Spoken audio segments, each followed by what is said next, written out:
One day, it will all make sense.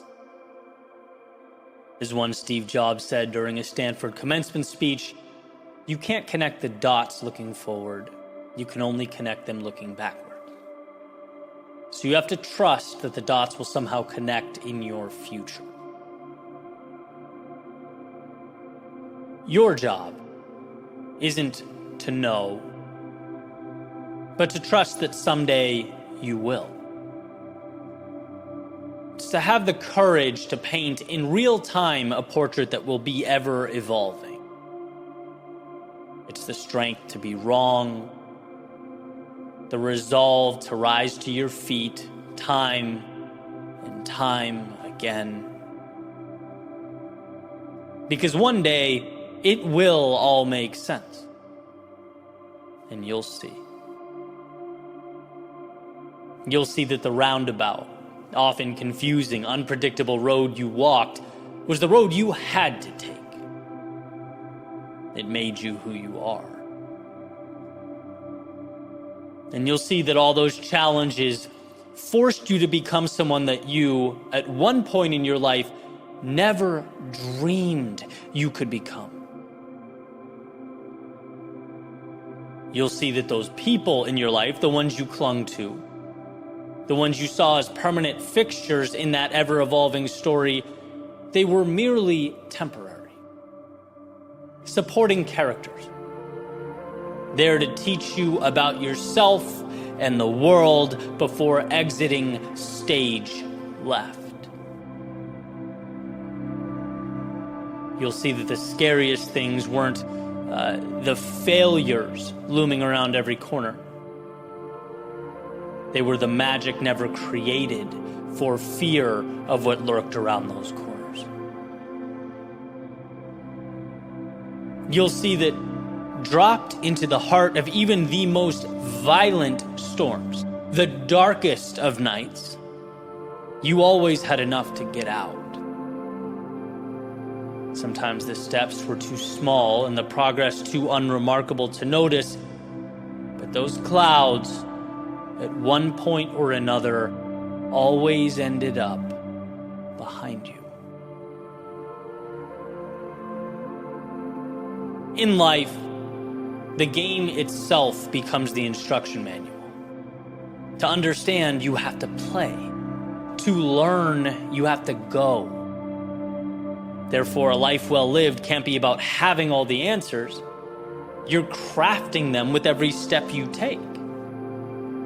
It's about trust. It's about belief.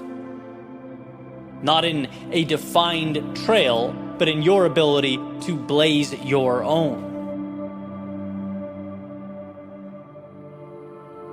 I encourage you, as you navigate the day-to-day unknowns, to remember how strong you are.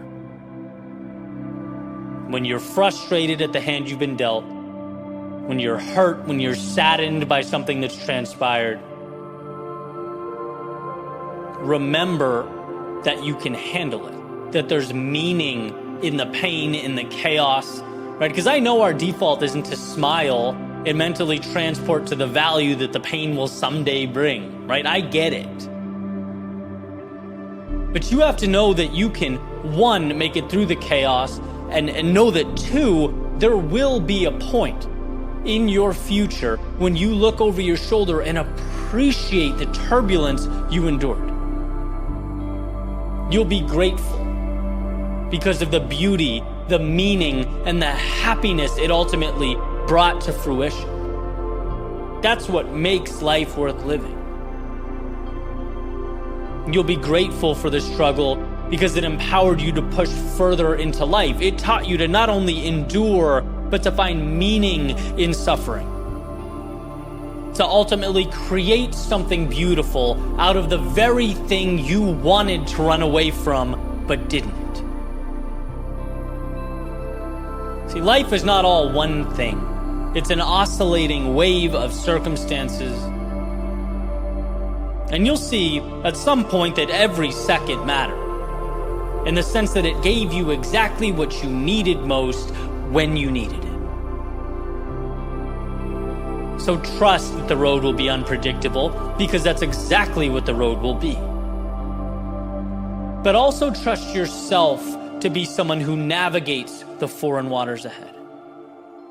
Someone who points the compass straight towards the horizon. Because regardless of the world around you, that's exactly who you are.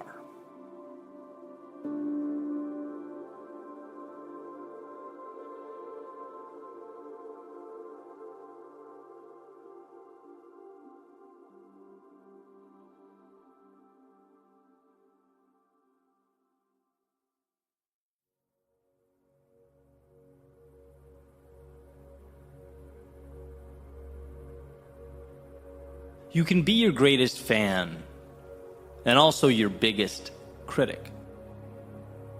In fact, not only is it healthy, it's necessary to be there for yourself, celebrate that commitment to show up, but also to hold yourself accountable for growth. Because to be great is to know there's more in you, to understand that there's greatness waiting to be extracted from the miracle that is you. Here are two words. I want to take a look at both of them. Consistency and adaptation. Consistency first. Why? Because consistency gets you in the door. It's the cost of admission.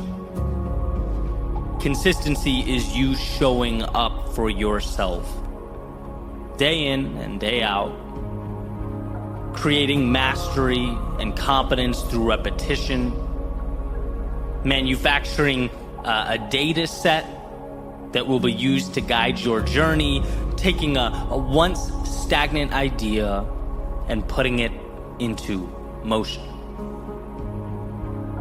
Consistency is doing what you promised yourself you'd do when you said you'd do it. Why? Because that's who you are. You create goals and then conquer those goals. When your head hits the pillow at night, you may be tired, you may have struggled, you may have swung and missed, you may be wondering how things unfolded the way they did, but you showed up. So celebrate that. Celebrate yourself. Be your biggest fan.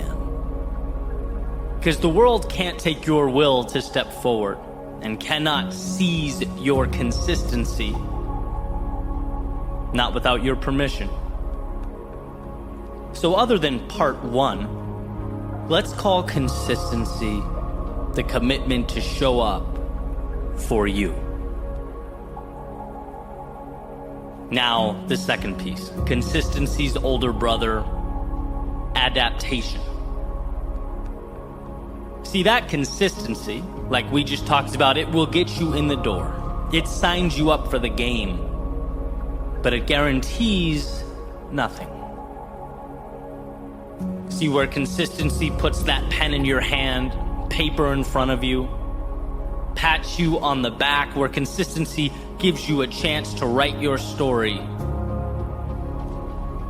One's level of success or achievement relies on their ability to adapt, to do the thing that's so hard for people to do.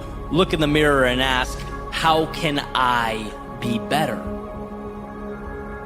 I've been consistent for 30 days, sure. Here's what's right, here's what's wrong. Now it's time to adjust, to be critical, to understand that expecting more of the self does not in any way diminish the task at hand. It gives you room to expand into that next version of yourself in a way that simply showing up doesn't. Without a willingness to adapt, you get Einstein's definition of insanity, right? Doing the same thing repeatedly and expecting different results.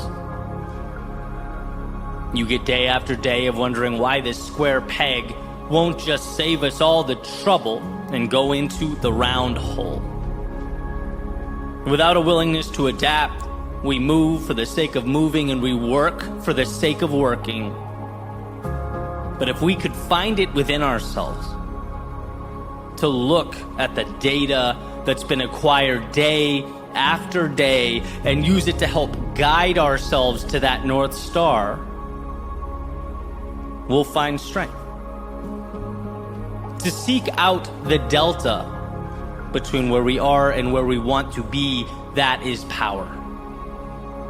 But it calls for more than just showing up. It calls for looking around. It calls for observing and then adapting. So yeah, your greatest fan and your greatest critic. Be there for you, but don't let yourself get away with good enough. Showing up is critical. It's powerful, but it's just the beginning. If your eyes stay open, if you're willing to both love yourself and improve yourself simultaneously, all the world becomes available to you. There are no mountains you can't climb or oceans you can't cross. And sure, the world will do what the world does. It will place challenges before you. But rather than those challenges being the reason you can't, rather than accepting those challenges as a permanent reality, they become nothing more than the next puzzle to be solved, the next little adaptation that's required of you. You show up, you self-assess, you adjust, and carry right on towards that horizon again and again.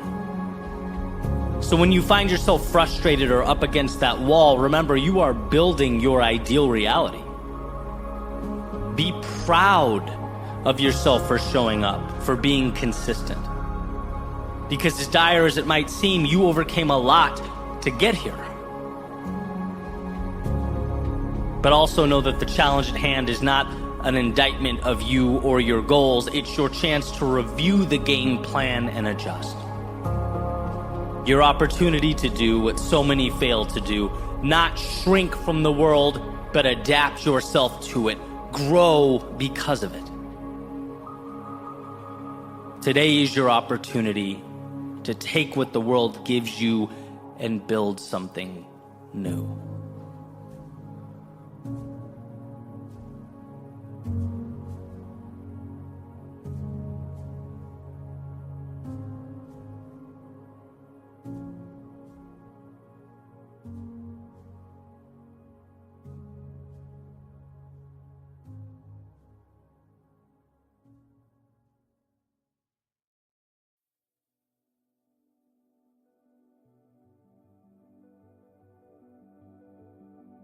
Use what you have where you are. A friend of mine at one point found himself in his mid-20s, fighting his way back from what he refers to as a pretty substantial setback that had occurred. He was basically rebuilding his life. Okay, found himself looking up at an enormous mountain to climb, unsure what he would do for a living, how he would make ends meet, very much lacking direction. And as he pondered, he got a job as a pizza oven repair guy. Learned the ins and outs of the craft as he showed up every day, eyes still focused down the road, still contemplating what would be the best move for his future. And as some time passed, he started to realize he was mastering the very niche craft that he was showing up to do every day, right? Was acquiring a very specific competency and quickly becoming great at it.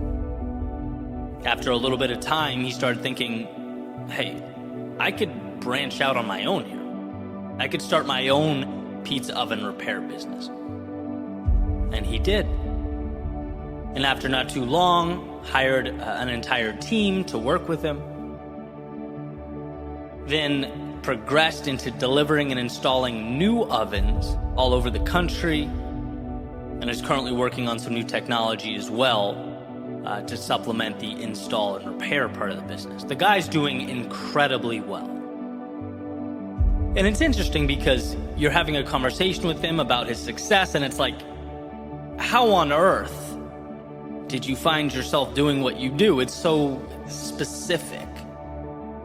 And he'll tell you, he worried, he pondered, he thought about business degrees and career trajectories and all that.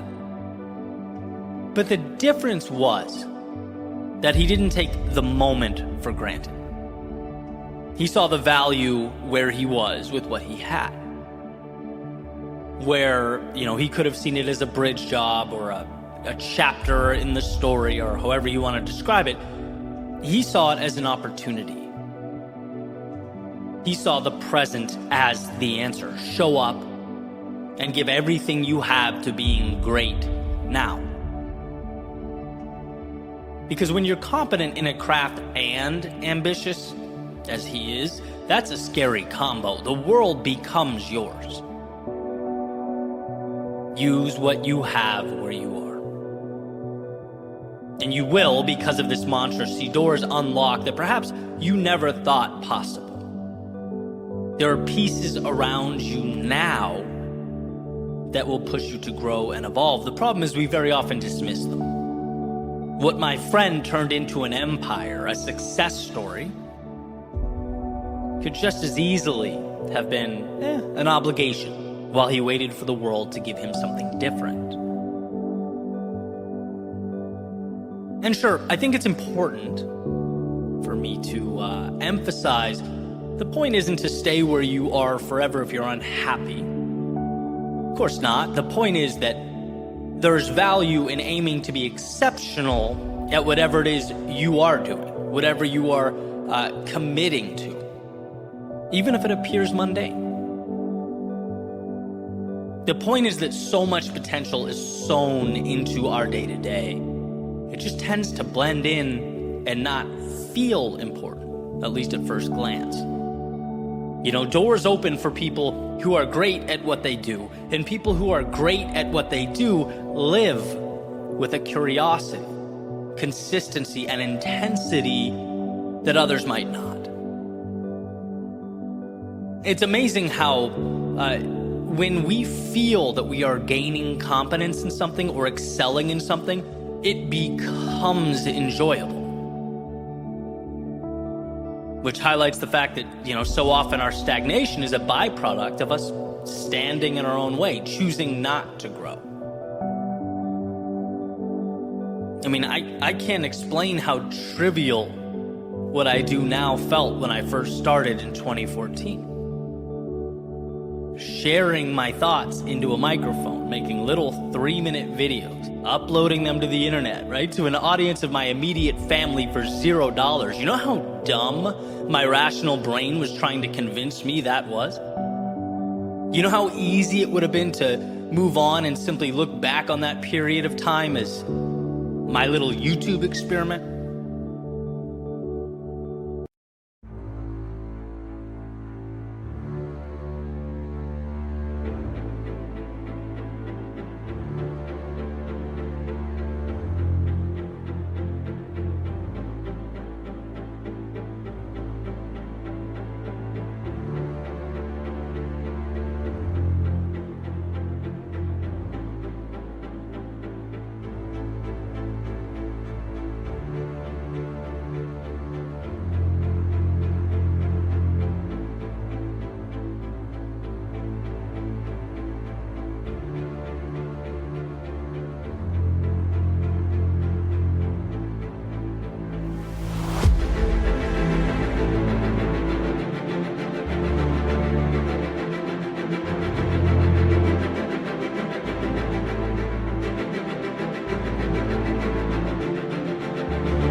But again, there is this strange phenomenon that when you inject yourself into something and vow to get better at it, it lifts you up, it excites you, it brightens your world.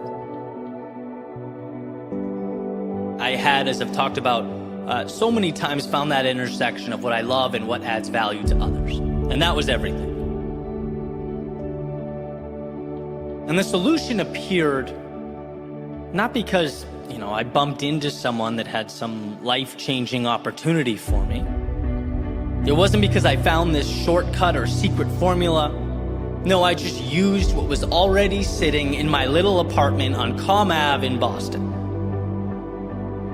It's incredible how often our answers are right where we are.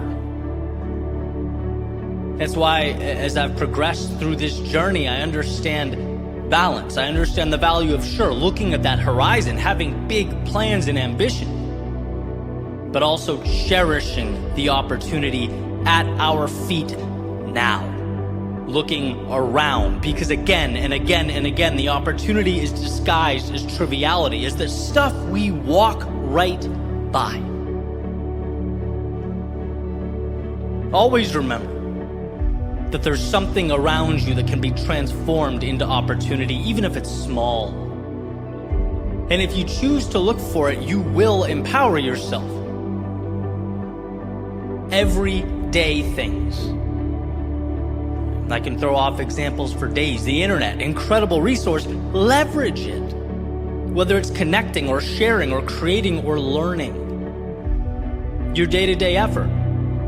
Like my friend with the pizza oven installation repair company.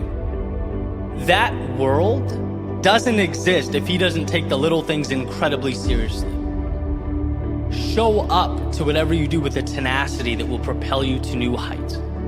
Whether it's in that same field or it carries you over to another.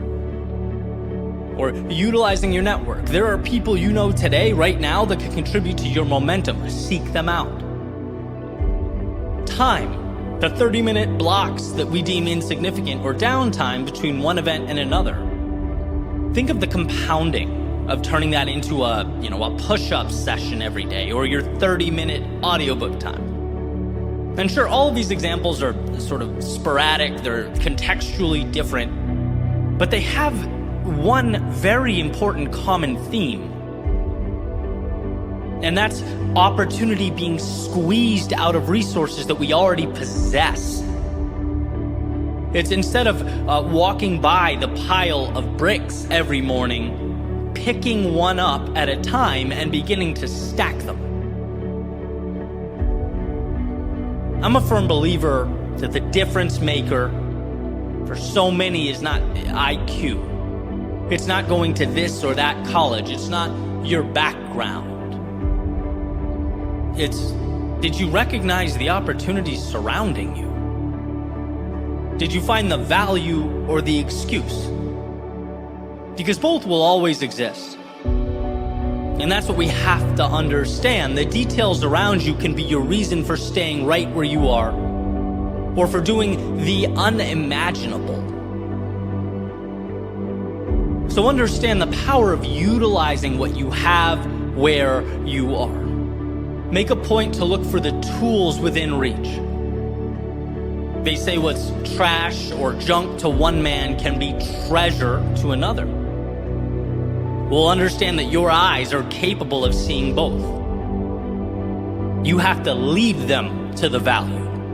You have to become comfortable with pausing, letting the emotions subside and asking, how can I win here, now, with the pieces that are available to me? Because they are available. And if you're willing to pick them up, you can undoubtedly, as Thoreau said, build your castles in the air.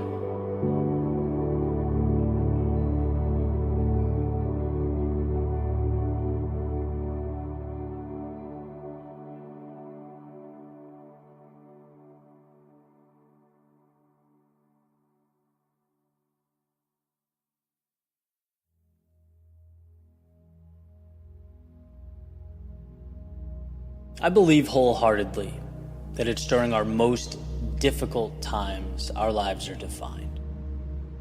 And I want to take a second and explain why I believe this to be so. Sort of a personal anecdote for sure, but a quick glance over my shoulder highlights that the best things in my life seem to have occurred after the quote-unquote adversity. The hard thing ultimately unveiling something meaningful, taking my hand and leading me down a new path. But here's what's particularly interesting. That same adversity can also be, and has been in the past, the reason that I've retreated further into myself, that I've doubted my ability, that I've felt down or embarrassed or defeated. It's not the adversity itself, but it's what we decide to make of it that determines our future. And so this is certainly a little heavy, but I think this metaphor sums it up perfectly. Take water, right? H2O.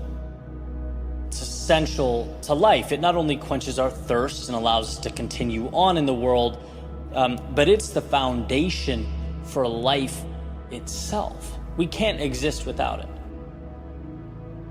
Here's the thing though, that very same water can be the reason you drown, right? The very thing that gives life can take life away. The very substance required to carry on can be the reason everything stops. The outcome is dependent on our interaction with it. And when I think of adversity, I think of that very decision point, the fork in the road. What will this be? The reason, despite the pain, that I grow and push further into life? Or will it be the reason I shrink? Will it be my excuse to cower in the face of hardship? You know, they say simplicity is the ultimate sophistication. Making this concept as simple as I do has saved my life. It's helped me find a way through the downtimes and turn them into something beautiful. After all, what is pain if not a spotlight on what your soul truly needs? It's the most reliable of messengers, prompting you to get back up, face the world, find that which is needed to reinvigorate the fire in your soul. So, for example, people. People come and go in life. We all get that. But every once in a while, someone goes that we didn't anticipate going. Someone leaves we didn't anticipate leaving, and there's plenty of reasons for this. From the end of a relationship to life taking a loved one too soon, it rocks our foundation. We never thought about it. They were a forever person. And so amidst the emotional distress, there appears that fork in the road, that oversimplified black and white decision. Will I let this be validation for why life is no longer worth living? An excuse to feel disdain and resentment towards what's gone? Or will it be a reminder to appreciate the beauty in life because everything around us is fleeting? Will it be a reason to reflect back and find gratitude for the moments you did have? Will it be the strength you now possess as you move into the world? What will you make of what's been placed before you? Now, for the pragmatic reminder, sure, it's easy outside the storm to talk about weathering it. You know, it's easy for me to sit here having outlasted some of my greatest distress to look back and say, see, that was nothing. The reality is, in the middle of the chaos, when we were standing at that fork, things don't seem so easy. They don't appear so black and white. But those are the moments when we have to dig deep, when we have to remember it's okay to hurt, it's okay to feel, but it's not okay to let the hell you're going through become the end of you. It's not okay to let the hardship write your story. No, only you can do that. Never relinquish that control. This story will be a story not of defeat, but of a hero's journey. The resistance that makes the main character rise beyond what he thought was imaginable. It's the turmoil that prompts that average, everyday character in each of us to look in the mirror and say, hey, there's more in there. When things were easy, maybe you didn't see it. But when they were easy, you didn't need to. It's the fork in the road.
The same one that brought you to your knees, the same one that split your heart in two.